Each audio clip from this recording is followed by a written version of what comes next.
Samahan niyo na naman kami sa another day ng buhay namin dito sa Row, and yan nga, umagang-umaga, yung aking mag-ama is nagabanding sila. Every morning ganito talaga yung kaganapan or routine dito sa aming bahay na dapat ilagay dito yung aking Junakis na mga half hour sa kanyang swing chair.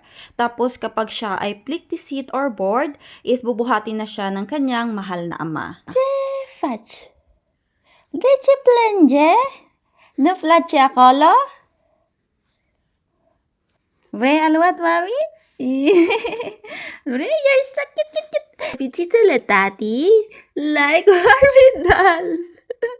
Lawamen, ambazut, layana, spoonie, oh, with the Barbie doll. You make mommy, tati, and mamaya happy every day. Kina-training ko na gali ang akon nga bata nga magiging dancer in the future.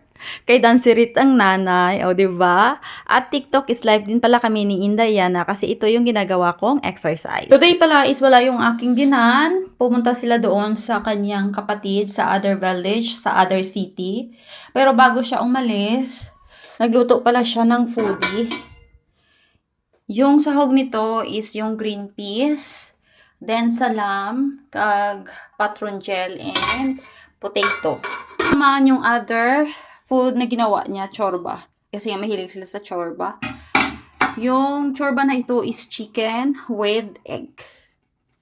And masarap din tong kainin. Isa din to sa mga paborito kong pagkain. Mahilig din kasi ako magkumain ng mga Romanian food. O kahit umalis sila, is meron tayong pa-foodie. Pagkato sa Iloilo, kay ang lugar ni... Oh, gusto mo man magsakay sa dako-dako ng eroplano? Aalis pala kami with the whole family kasi maghahanap kami ng isusuot ko para sa binyag ng aking anak, at ito pala yung aking OOTD of the day. Ay, Maya? No, mom, no.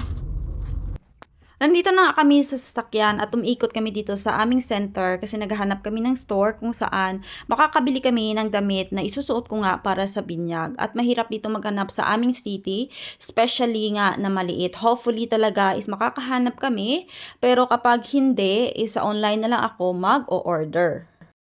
Sobrang saya naman kasi nga nakahanap na kami ng damit na isusuot ko at hinihintay na lang namin yung aking biyanan na bumalik kasi pumunta pa siya sa clinic.